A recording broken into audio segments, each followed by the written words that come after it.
একসময় মক্কার এক শান্ত সকালে মা আমিনা তার ছোট্ট ঘরে বিশ্রাম নিচ্ছিলেন। হঠাৎ তিনি অনুভব করলেন আজকের দিনটি কিছু একটার জন্য বিশেষ। তার হৃদয় ভালোবাসা ও প্রশান্তিতে ভরে উঠল।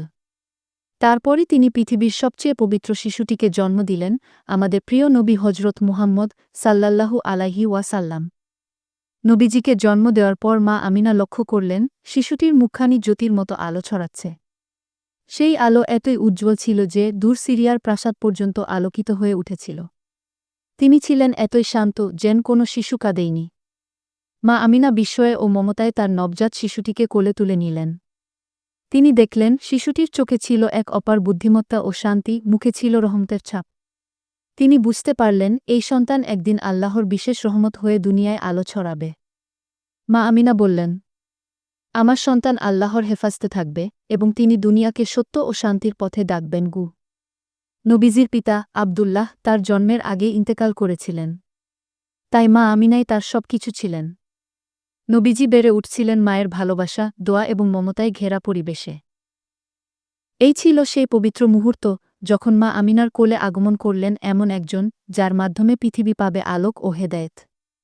এই ঘটনা থেকে শিক্ষা: আল্লাহ তার প্রিয় বান্দাদের আগমনের আগেই তার জন্য বিশেষ আয়োজন করে রাখেন। মায়ের দোয়া ও ভালোবাসা সন্তানকে সঠিক পথে গড়ার অন্যতম মাধ্যম। মক্কার এক শান্ত সকালে মা আমিনা তার ছোট্ট ঘরে বিশ্রাম নিচ্ছিলেন। হঠাৎ তিনি অনুভব করলেন আজকের দিনটি কিছু একটার জন্য বিশেষ। তার হৃদয় ভালোবাসা ও প্রশান্তিতে ভরে উঠল। তারপরই তিনি পৃথিবীর সবচেয়ে পবিত্র শিশুটিকে জন্ম দিলেন, আমাদের প্রিয় নবী হজরত মুহাম্মদ সাল্লাল্লাহু আলাইহি ওয়াসাল্লাম। একসময় মক্কার এক শান্ত সকালে মা আমিনা তার ছোট্ট ঘরে বিশ্রাম নিচ্ছিলেন। হঠাৎ তিনি অনুভব করলেন আজকের দিনটি কিছু একটার জন্য বিশেষ।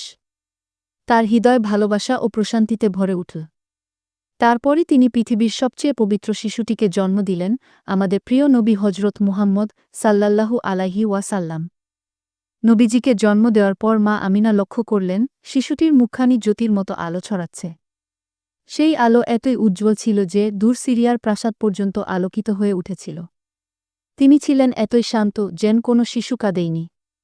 মা আমিনা বিস্ময়ে ও মমতায় তার নবজাত শিশুটিকে কোলে তুলে নিলেন। তিনি দেখলেন শিশুটির চোখে ছিল এক অপার বুদ্ধিমত্তা ও শান্তি, মুখে ছিল রহমতের ছাপ। তিনি বুঝতে পারলেন এই সন্তান একদিন আল্লাহর বিশেষ রহমত হয়ে দুনিয়ায় আলো ছড়াবে। মা আমিনা বললেন, আমার সন্তান আল্লাহর হেফাজতে থাকবে এবং তিনি দুনিয়াকে সত্য ও শান্তির পথে ডাকবেন। নবীজির পিতা আব্দুল্লাহ তার জন্মের আগে ইন্তেকাল করেছিলেন। তাই মা আমিনাই তার সব কিছু ছিলেন। নবীজি